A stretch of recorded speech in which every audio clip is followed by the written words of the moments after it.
Hello, and welcome back to this week's episode of the Little Big Sister podcast. I am your host, Eva Joelle, and today I bring you guys a really funny, simple podcast episode. All of the stories today are coming from the Reddit thread titled Petty Revenge. And honestly, some of these I've kind of like pre read a little bit through just to make sure we get the good ones, are sick. And I'm absolutely obsessed because there's one thing about me. I feel like revenge can sometimes be healing of sorts, you know?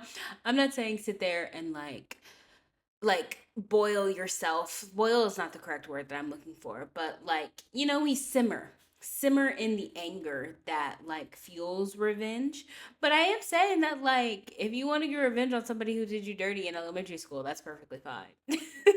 And I wouldn't judge you for that, okay? I wouldn't judge you for that if I'm going to be completely honest, because there are a few people where I'm like, if God in the universe gave me the chance for revenge right now in this moment, would I fucking take it? And the answer is absolutely. I try not to be a vengeful person, okay? As I grow older, I realize that like holding on to that much of a heavy heart just does nothing for me.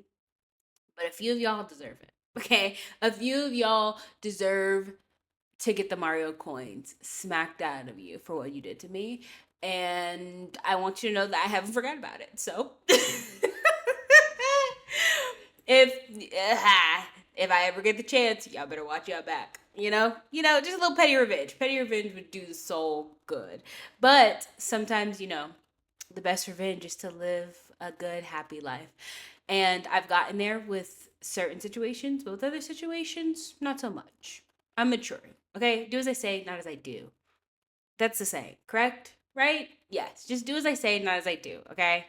Let me be a little bit of a hypocrite because some of y'all I need to run a fade on. Anyways, let's continue on to our first story. Our first story is titled, "Oh, the Things I'll Do to Your Ex-Girlfriend." That already is a maniacal, diabolical title. Oh, the things I'll do to your ex-girlfriend. That and this person is theatrical because that title is dramatic. And usually people who partake in petty revenge are a little dramatic. And so I'm excited to see where this person's going to go. They were so nice that they set it up for us, okay? They gave us multiple different like sections of the story. They gave us the setup, the conflict, the plan, and the result. I love how theatrical, dramatic you are, one, and two, how organized you are. Okay, this is giving Scorpio for me, or Virgo. This person is giving Virgo for me, and I would be surprised if this person was not a Virgo, or maybe even a Capricorn, because this seems like some shit that I would do. Like if I was gonna be so maniacally evil to like really like plan out my petty revenge, babes, I might write it out like this exact in this exact format, like on a notebook, in my planner, in my like diary of sorts. Of this was the setup, the conflict, the plan, and the result. And here's how I'm gonna grow from it, and that would be my diary entry for the day. But it would be great. But anyways, let's go. The setup. I'm from a secular family where doing normal young adult things is no big deal. In parentheses, drinking, premarital sex staying. Oh, they put the comma in the wrong place. Drinking, premarital sex, comma, staying out late, except. First and foremost, the use of the word secular is crazy and absolutely hilarious because not a lot of people are going to ever use that word in their just like everyday writing. So, I can tell you come from like a very religious like town or space to use the word secular, because like you really only use the word secular if you've grown up religious, or like your grandparents around you are like real old timey like Christian or Catholic, you know? So the use of the word secular was phenomenal, by the way. But I'm from a secular family where doing normal young adult things is no big deal. I was hanging out with a new group of friends who were mostly Christian, but did normal young adult things, just quietly though. Amongst the group, one of the guys had a reputation of being a prig and a prude that didn't do young adult things. Okay, that's the backstory that we need. Where is this going? As most Christians, they judge people out loud, but they do the dirty things themselves. But that's your prerogative. That's your prerogative. Moving on.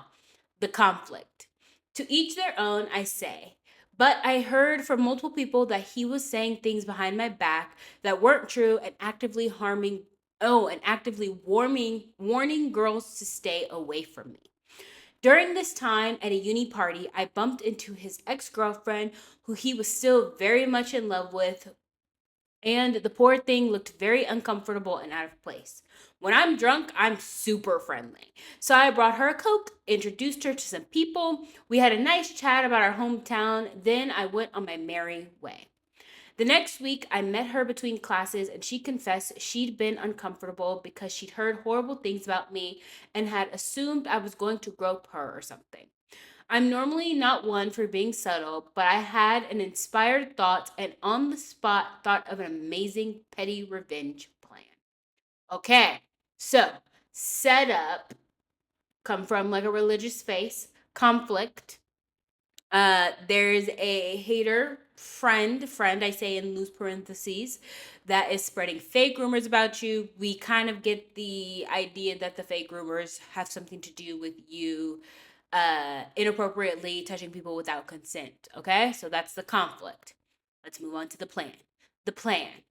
From that moment, from that moment on, I took every opportunity to spend time with this lovely lady. I lived on campus, so I invited her around for tea. I put nice comments on her Facebook. I'd always be on my best behavior when we were in a group setting. Above all, I never said a bad word about her ex. This is one of my favorite type of stories because it's coming from the UK. Okay, and no, I'm not stereotyping it because they said they would go for tea, but it was the use of the word uni. Okay, only people in Europe use the word uni. Okay, if you were in America, you would just be like, I went to high school, or I was in school. Honestly, we probably wouldn't even say high school. So no. So this is like a British, a European story, and I love the Brits. I love the Brits. If you know me, you know that I absolutely love like European culture, and like that.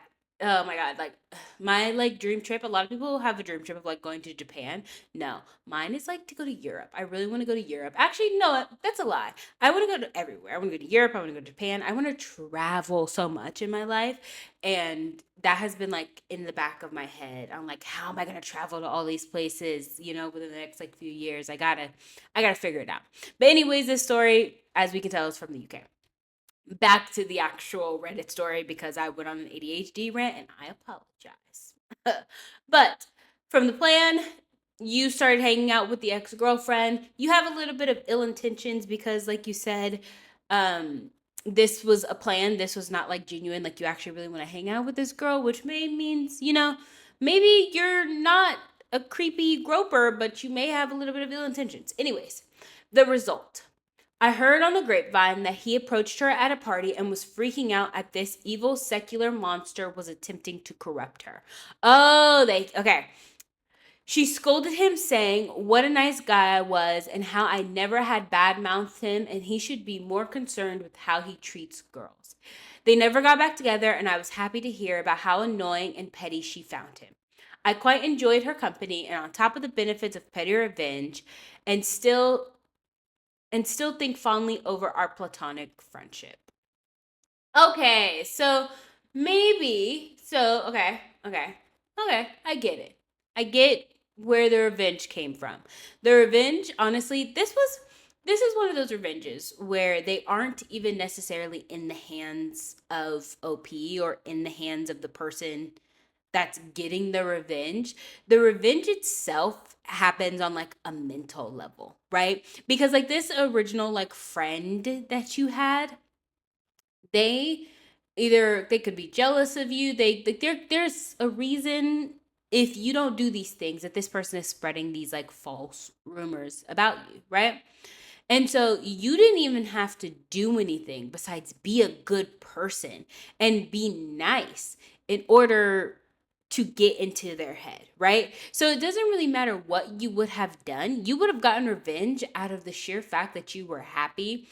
And you just so happened to be happy around the one thing that matters the most to him, which was his ex-girlfriend that he was still in love with, right? And so there's a part of me that feels bad for the ex-girlfriend because she is getting played as a pawn in this situation. But um if a genuine platonic friendship has grown from this, although the intentions of starting it were bad and they were evil a little bit, and they were in like they had ill intentions behind them. It was to get revenge. You didn't actually want to genuinely be her friend. um, I do feel like kind of bad and like a little weird in regards to that for the ex-girlfriend. But if you can continue to be a good friend, things change. But I guess my question here is that, like, if you were the ex-girlfriend and you found this out, right? You like made new friends with this guy that your ex told you was just like evil XYZ. And you found out that, like, oh no, this guy's actually a really good person, but then you learned later on that, like, oh, you didn't even actually really want to be my friend to be my friend because you thought I was a good person. You wanted to be my friend to get back at my ex, and now we're genuine friends. Like, that would make me feel some type of way where it was like, oh damn, like your intentions in regards to me, although it did work out and we are good friends now, the intentions were good from the start, and that to me would be like bothersome if I ever found out. So yeah, my question anyways to you guys is that, like, if you were to find out that you were the ex-girlfriend in this situation, how would it make you feel? Because I don't know, for me, I may be overthinking it, I may be looking at it too deep. I would feel a little grimy by it. I don't know, because not only is my ex-boyfriend being weird and like, like giving, not giving, but like spreading rumors about people. But now the rumor is my friend and not really my friend. Like, I don't know. It's a weird space to think. But the top comment says, people in the comments said that this is not revenge. I think it is. It's a revenge in the way that people say the best revenge is to live your life well. OP is doing revenge by being the kindest and most respectful he could be, and to his nemesis's ex of all people. Love this. I'm just living my life by being myself thing, and people who wronged you were completely triggered by it.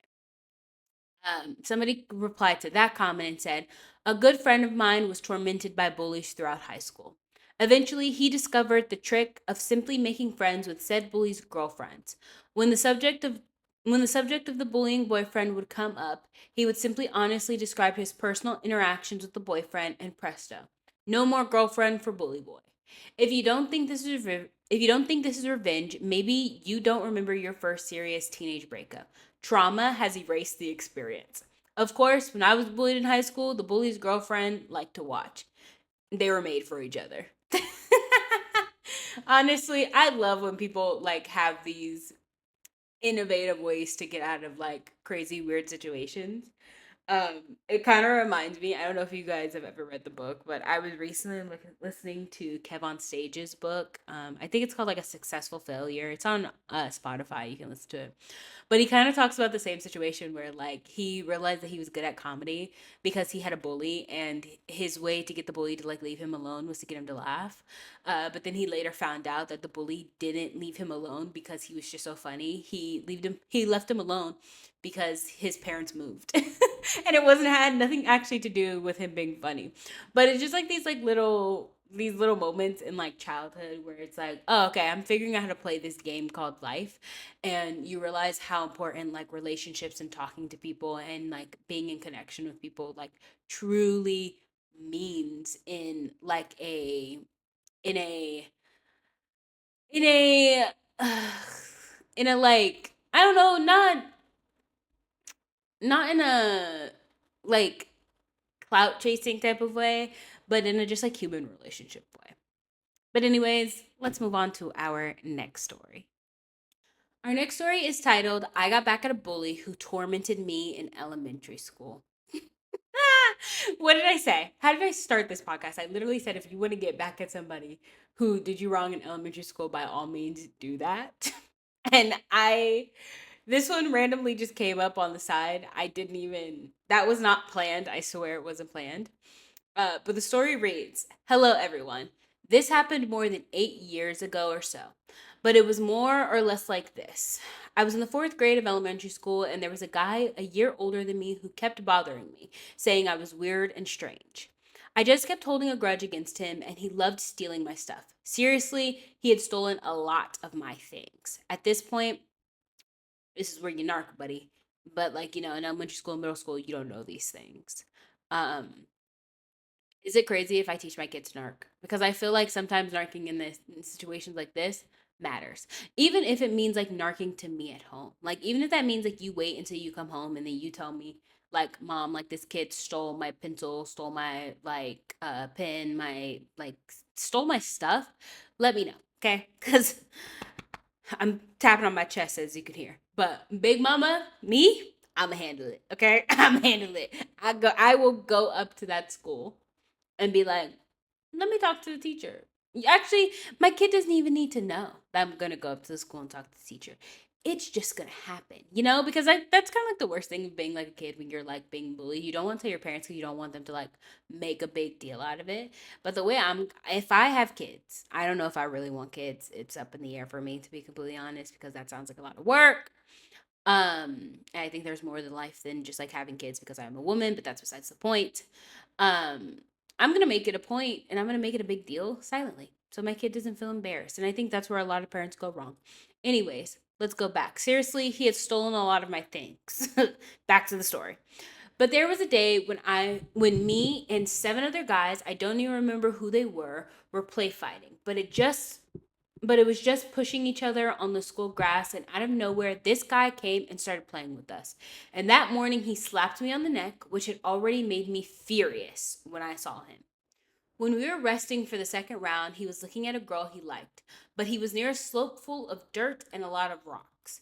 When I saw that, the first thing I did was wait for everyone who was playing to get to a separate place. And after that, I ran towards him and kicked him with both feet. So you essentially drop kicked this kid at 8 years old. You know what? Kid, I just want to publicly say I apologize to my sister because I've only ever drop kicked one person, and it was my older sister. And I remember it in my childhood house. We had this really long hallway, and we were walking on this long hallway, and something in the back of my brain, I ran and double kicked the shit out of my sister. And I apologize. I remember that like it was yesterday. And she did nothing and she laughed and she was a good sport about it. But baby, drop kicking somebody, drop kicking somebody is absolutely insane. That's like such a medieval, like, I don't know. The idea of drop kicking somebody in 2026 is hilarious. I'm not even sure if people know what drop kicking somebody is in this day and age. Is this something? I don't know. Like, are kids still drop kicking each other? Because this was like an actual move that we did growing up. Um, but I don't know. I just got a picture of me at 28 years old running and drop kicking somebody like in a heels and dress, and it was just the funniest thought process ever. Um, anyways, I ran towards him and kicked him with both feet. I saw him rolling around and went into the bathroom and pretended I was peeing. And I could just hear him yelling really angrily, looking for who it was. When it was time to leave, I saw him all covered in dirt and his face bleeding and his clothes kind of torn. I went home with the feeling of justice done. And after a few weeks, he dropped out of school. And to this day, he doesn't know it was me. You want to know what's the most impressive thing about this petty revenge story? Is the fact that you were so quick that you drop kicked him and then ran fast enough to get into the bathroom for him not to be able to see that you drop kicked him. Like, OP is an actual ninja, and we should be scared that OP is out on the streets right now. Like, OP. Look, if OP is in nearly as good of shape as they were when they were 8 years old, we should all be scared. Okay, I need a location. Somebody needs to put like an Apple tag on OP because this person, he's dangerous, dog. He's dangerous. He's dangerous, and he's fast. Imagine, imagine drop kicking somebody. Like, I don't even think that's the thing with audio space. If this was like a video podcast, I would throw up like a video of someone getting drop kicked so you guys can understand the magnitude and the skill behind a well executed drop kick, okay? You got to get both feet off the ground to drop kick somebody. You are horizontal in the air, kicking somebody with all of your body's might. So either OP landed on 2 feet like he was a fucking cat and then just ran, or like bounced off, fell, but then like I don't know, was the victim. Honestly, this petty revenge, I get it. I get it. I understand it. He was bullying you, he was stealing you from you. But like, was the victim in this story okay? Did the victim get knocked out for a few minutes because you drop kicked him so hard and he hit his head on the rock that you had enough time to run? Like, it just doesn't seem feasibly possible with the idea of what a drop kick actually is for you to have successfully drop kicked him and then ran fast enough to the bathroom for him not to see who did it. That is just absolutely insane to me. The top comment on this story reads: Once there was a guy who was chasing me around the playground, and I got fed up with it. It had been raining, and I ran away from him towards a young tree which had a trunk about as thick as my arm and a lot of foliage as it was just above head height, and it was dripping with water. As I ran when when I was just a few places in front of him, I grabbed a hold of the tree trunk and slungshot myself away from the tree at a slightly different angle, using my momentum to turn and speed away. I didn't move away any faster because of it, but I was a few steps from underneath the tree as all the water released and came down on top of him. There was probably a pint of cold water on those leaves. Not a massive amount, but significant to where when it landed on you in fine droplets to get your attention. It brought him it brought him up short, making a noise of disgust, and I stood there and laughed at him. He had acknowledged a certain loss of face and looked for an easier targets elsewhere. So the top comment, essentially, that's their story about getting back at a bully in a sense. And even though it was accidental revenge in this story, um, in this like reply, it worked. I mean, sometimes, honestly, look, if there's any young kids like listening to this right now, okay, and you're being bullied, I would like to say I have been bullied, okay? I was a weird theater nerd kid. I still am a weird theater kid at heart. Like, I was bullied, okay? And sometimes the best way to get out of a bully situation is to prove to the bully that you are not to be fucked with. Okay, and that took for me to try and fight a singular person in my school library, my freshman year of high school, and people left me the fuck alone. Okay, and that's the thing. Like, I don't think I was ever physically bullied because I was just like really tall, but I was always like verbally bullied, like in middle school and stuff. Like, I still have like weird insecurities. I still have beef with my bully from middle school. I still hate her and will not speak to her till this day. Plot twist, she was my cousin, but that's besides the point.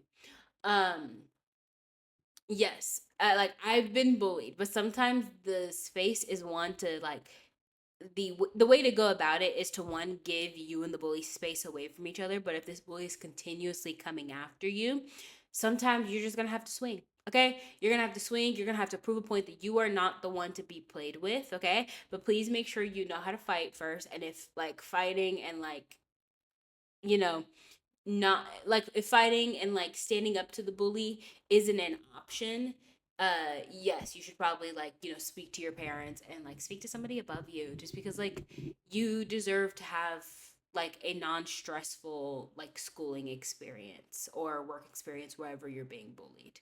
I mean that with my whole entire heart because I have been there, done that, and it is never fun.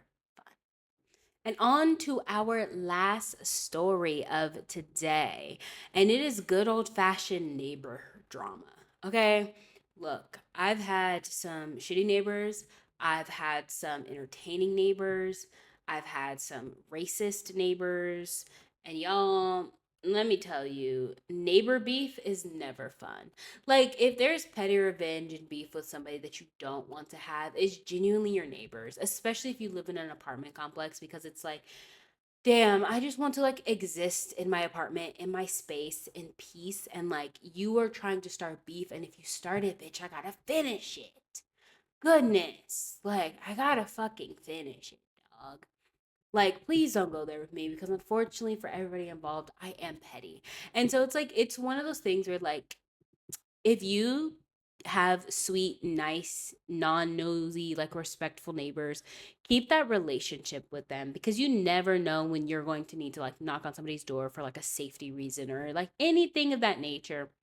And so for me, it's just like kind of important that like you do know your neighbors and like you say hi and like you just like show face. Like I'm not saying you got to go to their door with cookies, but like if you guys see each other in the hallway, like smile and just like be friendly, be a friendly neighbor because it's like we all coexist within this space. Like let's be respectful of each other, let's be empathetic towards each other, and if one person's being loud, like like pull back and just kind of understand that even though we all are in our own separate apartments, like we are essentially co-living in this space, in this like subset of land in this building, right? And so like neighbor beef is just not fun. As somebody who's been in it, it's not fucking fun, dude. But sometimes people are unreconcilable. That's not the word I'm looking for. Some people are inconsiderate and some people like just are missing common sense, and sometimes you got to fight fire with fire. I would not recommend fighting fire with fire. Do as I say, not as I do. But sometimes the emotions take over, and I feel like that's probably what's going to happen with this story. But this story is titled dealing with my upstairs neighbors loud TV at 3 a.m. Okay. The first sentence reads, I rented the ground level apartment in my friend's split level a few years ago. That's where you went wrong, first and foremost. Okay. I will never be in a ground level apartment. Well, first and foremost, if you're a woman, you should never be in a ground level apartment. If you are a woman that lives alone, I don't care if you have a dog, I don't care. Anyways, if you are young and you like I ground level apartments to me just scream unsafe. Scream somebody's going to jump over that patio and break into your apartment if they want to because they have access to it. Okay. The only good thing about a bottom floor apartment is the fact that it's going to be cold down there. Okay. It's going because if it's lower, especially if there's like another building next to it or across from you, that other building is going to like block the sun. Like that is the only good thing about a bottom floor apartment is the fact that it stays cool in the summer. Okay? That's the only good thing. And I worked in like apartment renting. I showing a bottom floor apartment, I literally would never show one unless the person requested they wanted a bottom floor apartment. Okay? Outside of that, I'm never showing anybody a bottom floor apartment because there's nothing good about it. Like bottom floors, you're more like prone to bugs. Okay? You're more prone to critters. That's how like bug infestations and all that stuff start. It starts on the bottom floor. It starts because the person on the bottom floor did not take care and keep things clean, and then it migrates up. Okay? Like bug infestations, I've learned, and like rodent infestations very rarely move down. Like they usually move up all the time. Like even if somebody were to bring bugs and like rodents into their new apartments, because that happens too. Like sometimes if you live in an apartment, that's kind of the apartment like caveat. If the person next door to you brings bugs, there's a possibility that you're going to have bugs. And like I said, it's going to move up. The apartment below you is very rarely going to be affected by it. The same thing with like sometimes living next to like older people. And sorry, just to go on a tangent really quickly, I have lived next door to everyone, young, old, everything. And when I tell you, um, it one of the weird like factors of living in an apartment that I would give to people is try and see if you can see the neighbors before you move into that place. Because if you live next door to an older woman who cannot take care of herself and her cleanliness, you are doomed. Okay? That was my first apartment in LA. Okay, just to go on a side tangent, we're going on an ADHD rant again. Sorry, my entire thing is neurodivergent podcast host, so here we are. But my first apartment in Los Angeles, okay? I moved out of this apartment literally like 6 months ago. So this is a fresh wound. Okay. This apartment complex, y'all, in a very nice neighborhood, by the way. Let's be very fucking clear. I don't ever like live in the ghetto. I always live in a nice neighborhood. Because if there's one thing about me, baby, we're not dealing with shootouts. We're not dealing with the donuts. Nope. I don't want to hear it. Okay. I want my neighborhood to be quiet. If I don't feel like I can't take a run around my neighborhood, I shouldn't be fucking living there. I should feel safe, clean, quiet. That's how I like where I live. Okay. Unless I live in New York, which, is a thought process I think about, but, I can't afford New York just quite yet, but it's up there in my list of places I would like to move to eventually. I don't know why I got a country accent, but my first apartment in Los Angeles, okay? Nice neighborhood. It was a studio apartment, okay? Because that's all I could afford. I didn't have a job when I moved out here. I lied to the people that I was working for. This was in property management, by the way, too. I lied to them and told them that I already lived here and that I had been living here for 2 months prior. And so I'm settled in. I was just looking for a job full time to really settle into. That was a lie. I was living in the Bay Area, okay? I quite literally hopped on a flight, flew to Los Angeles for this minimum wage job interviewed, and then got right back on the flight that same exact day. Okay, almost missed my flight out of LAX. Flew home, got the job, and then packed my car up. I told them that I needed 2 weeks to move. Packed my car up with everything, threw a bunch of stuff out, and then came and moved to LA. That's my moving to LA. If you want to watch the vlogs, they're on my main YouTube channel at Eva Joelle. Okay, but when I moved into the studio apartment, I needed to tour it, and I didn't tour it. One thing about LA is that you were gonna get the renter special. Okay, if you don't pay attention, and I was not paying attention. I learned that the hard way. Okay, but long story short, my neighbor ended up being this sweet little old lady. She was very sweet. She loved my dog. She was very nice. I spoke to her every single time I saw her. But the thing about it is that she lived there, and I think she lived there with her 2 adult children, but her one adult daughter or whatever. But the daughter was a full-fledged nurse, so the daughter was never there. To be completely honest, I don't even think the daughter lived there. I think she told me that the daughter lived there, but I would see the daughter come in and out on my Ring camera all the time. But the grandma, the older woman, she could not take care of herself. Okay. When I tell you she was she had trouble walking on a walker, she was so fragile that one day when I was at work, right? I came home and I was looking at my Ring camera footage just to see if there was any weird characters that walked by that I should be aware of, right? And she fell. She fell in front of my door and started screaming for help and could not get back up. And it took for my neighbors, because I lived next to the door. There were an old lady on one side, and then there was 3 younger people on the other side of me. The 3 younger people came out and they ended up helping her. But that's how fragile she was. She was so fragile that if she fell, she could not get up by herself. And so she was not taking out the trash and stuff. There were so many nights where I would see bags and bags and boxes of trash sitting right outside her door, waiting for her daughter or her daughter's husband to come and take this trash out. And so I can only imagine what the inside of this woman's apartment looked like. Okay. Long story short, there ended up being a rat problem. A rat problem, not mice, not little baby mice that a little cat can catch. I'm meaning huge not sewer rat, but the rat, okay? And in this apartment, I kept hearing this noise. I was oh my God, there's no way. I can tell you the full story. I'm going to cut it real short. But long story short, the pest control guy ended up coming to my apartment and being hey, I've treated this complex for years. This apartment, for some reason, has rats. And these rats have eaten through the floorboards, XYZ, blah, blah, blah, blah, blah. Your best option is just to move out. I said, baby, you ain't got to tell me motherfucking twice. You ain't got to tell me twice, okay? My lease was over 2 months later, baby. When I tell you my entire apartment for a solid was laced with rat traps in Los Angeles. And I was disgusted. I made a TikTok about it. It was horrible.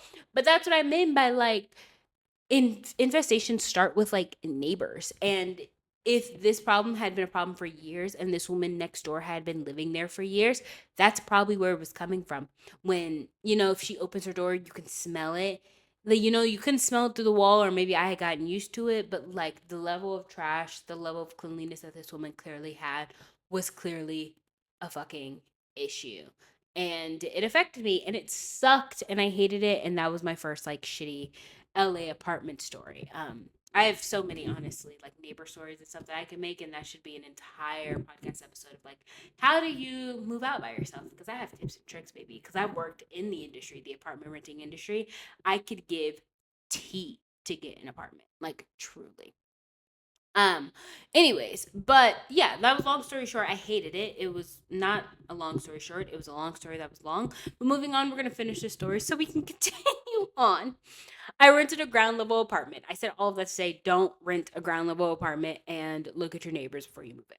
A few years ago. Okay? The guy who rented upstairs owned a party lighting company.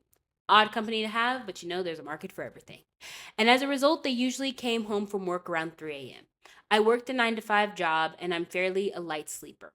When they came home from work, they'd occasionally turn on the TV and usually fairly loud, which would, of course, wake me up, but most of the time I could drown out the noise by turning on a fan in my bed. This was annoying, but I could deal with it until one of their girlfriends moved in with them upstairs. This nasty such and such had no problem turning up the volume on the TV all the way. In the middle of the night every night and watching it for hours. This was the early years of flat screen TVs and they had a big one. So likely it was very expensive. When I knocked on the door to ask them to turn it down, I was told, "This is when we get home from work and we'll do whatever we want." Even having my friend, their landlord, intervene had no effect. Oh my gosh. Okay. If this was like, I wonder what year this was. Because if this was early stages of like flat screen TVs used to be like boxy and heavy. Like we had like a huge, like gigantic, like 100-inch screen TV, and that shit was heavy and boxy and gigantic. Like when I say a large, large box, like heavier than like a solid wood bed frame, it was huge. So I can only imagine what that sounded like because like the TV wasn't connected to the wall, it wasn't hovering, it was sitting on the ground. So if they turned it up all the way, that shit was probably echoing through the downstairs neighbor's apartment. But okay, continuing. Well, a few nights of 1 or 2 hours of sleep turned me downright ingenuous. I remembered that once a while, microwaving my dinner, I had started vacuuming the floor and having both appliances turned on tripped the circuit breaker. I crossed my fingers that we were on the same circuit, and during the next morning's 3 a.m. show of Willy Wonka out of everything, hell no. With the girlfriend screaming, "I love this movie," and turning the volume up even louder than usual, I turned on the microwave and the vacuum in 5 seconds and poof. Blessed silence. I heard a little shuffling around upstairs, then one of them went down into the basement to reset the circuit breaker. The power came back on, and so did the television. I waited about a minute before turning back on the microwave and the vacuum, and poof, silence again. They reset the circuit breaker again, but this time there was no more TV. I went back to the most blissful slumber ever. My friend later told me that they complained to him about the power going out because it was such an expensive TV and that could damage the electronics. I told him that if they kept the volume to a respectful level, then I wouldn't have to do anything about it. But I wouldn't hesitate if it happened again. The microwave slash vacuum trick was only necessary a couple more times before they got the hint and kept the noise down in the middle of the night. Yay! Oh my god, okay, that's such like a win for OP to be completely honest because it was harmless, okay? Harmless in a sense of where like he didn't have to yell, he didn't have to like physically confront anybody. He just knew a trick around and like use the best of his knowledge. And so that honestly was really really smart of him. And I say that because I've done the same exact thing. Okay, and this was in the same apartment actually now that I think about it in LA where this apartment was really old. To be very clear, it was very old and it was so old that it was like a rent controlled apartment. Okay, and that's the one thing about LA. If you don't know LA, if you move into like an older apartment, um, if it's rent controlled, like your landlord can only raise your rent like a certain percentage amount. I think it's like 4% or something like ridiculously low. So people move into apartments in LA and then stay there their entire life. But they stay there because their rent is $800 because it was a freaking rent controlled apartment. Like when I worked in property management, there are people who were living in 3 bedroom apartments for like $900 a month because they moved in when the average rent was $900, and in rent control apartments sometimes it's you can't raise the rent at all. Other times it's only like you can raise up to 4%. I think the highest it's ever gotten in LA was like 7%, which is absolutely insane. So like if your rent was only $100, your rent would go up $7. Like I would have to give people renewal papers for like $14 increases in their rent. It would piss me off knowing I gotta pay freaking almost 3K like to live somewhere. It was sickening. But I say all that to say, my upstairs neighbor, he was the most heavy-footed little man ever. And when I say little, I mean skinny. Like this man, his entire body was skinnier than one of my thighs, okay? But he stomped. He stomped like freaking Goliath every single night. And I realized that what he was doing was he was like walking back and forth across his apartment. Like I started being able to hear his steps go from one side of the apartment to the other, one side of the apartment to the other. And then he started opening his patio door and slamming it shut. And so I came to the conclusion that this man was smoking out of his patio. He was chain smoking out of his patio door all through the night until like 2 a.m. every single morning. And it got to a point. I started throwing shoes up, everything. Like he just eventually he wouldn't stop. And so I reached out to management. I said, you guys need to fucking talk to him or else I'm gonna go up there and cuss him out, right? And keep in mind, I'm sleep deprived. Okay? I haven't slept comfortably through a night in 3 months because I let this go on for like 3, 4, 5 months before I ever said or did anything. Thinking that, oh, this man is just like would be smart or like nice enough to fucking stop. No, never fucking happened. But yeah, I ended up going to management. They spoke to him and was like, hey, you got to keep it down. And he kind of did. And he only really kind of kept it down for like 2 weeks. And then after that, he went back to stomping and chain smoking and opening and closing the patio all night. And when I got my internet installed, I remember this apartment was so old. The internet line was literally in the corner of my apartment going up through the roof through all like 3 or 4 apartments that were in this apartment complex, right? And I remember them having to take this like panel off, like a decorative panel that was put in the corner of the apartment because the cable line was quite literally running physically through my apartment. It was so old. And I remember I went back over there one day and I looked at it, and one of the cable lines were labeled as my apartment, and there were 3 other cable lines, which means I had a 1 in 3 shot. Okay, actually, I had a 2 out of 3 shot because I knew which one was mine. That if I unplugged one of these bitches, somebody's losing internet. Okay, whether it's my downstairs neighbor or my upstairs neighbor who keeps fucking stomping. Unfortunately, my downstairs neighbor just had to be a caveat to this. He was wounded in line, okay? Guilty by association, not really. He didn't do anything to me, okay? That my downstairs neighbor is a whole different fucking podcast day and story, y'all. When I tell you this apartment was the apartment complex from hell. And so this man kept like stomping. I was throwing shoes, he would stop and then he would get louder. And it got to the point where I was like, okay, you're doing this on purpose. So I started unscrewing, bitch. I started unscrewing cable lines. I unplugged that man's cable line. He didn't have internet for weeks. For fucking weeks. He went to bed early, okay? He went to bed early because he didn't have no internet. He didn't have nothing to watch no TV on. Man was sick to his stomach. It got to the point where Spectrum had to literally come and like reinstall a whole new cable line for this man. This man was out of internet for a month, over a month, all because he wouldn't stop stomping. And honestly, I think I might have fixed his sleep schedule because he was still stomping around like the Goliath man that he wanted to be, but it slowed down a little bit. He was still kind of a dick. So was his girlfriend that moved in later on with him. But I think she got his ass in check too, because as soon as she moved in, the stomping slowed down. But I ended up having to sleep in that apartment with literal earplugs in my ear every single night in order to get like an actual good night's sleep because it was just that ridiculous.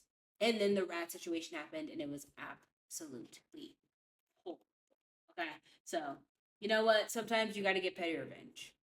And that's the moral of the story of this week's podcast. But if you guys enjoyed my story times in this podcast, you enjoyed the Reddit stories that we read today, make sure to give the video a big thumbs up, to leave a comment or to leave a review wherever you're listening to this podcast, because not only is it available here on YouTube, if you're listening on YouTube, it's available wherever you get podcasts, i.e. Spotify, Apple Podcasts, Chromecast, um, Pandora. I was gonna say Panera, Pandora, but whatever you list, wherever you listen to podcasts, this podcast is available. Just give it a good look up, the Little Big Sister podcast, and you can listen to it while you drive to work or while you're cleaning. You don't have to physically watch on YouTube. It's available everywhere, darling. So go give it a like, give it a thumbs up, leave some comments, follow the podcast, TikTok and Instagram down below. But I will see you guys next week on next week's episode of the Little Big Sister podcast, where we dive into phenomenal Reddit stories, pop culture. We have a little bit of an opinion. I go on an ADHD tangent, and we learn more, and we have fun, and we talk to our community. And sometimes we agree to disagree. But with that being said, have a good rest of your day, night, whenever you're listening to this. I will see you next week.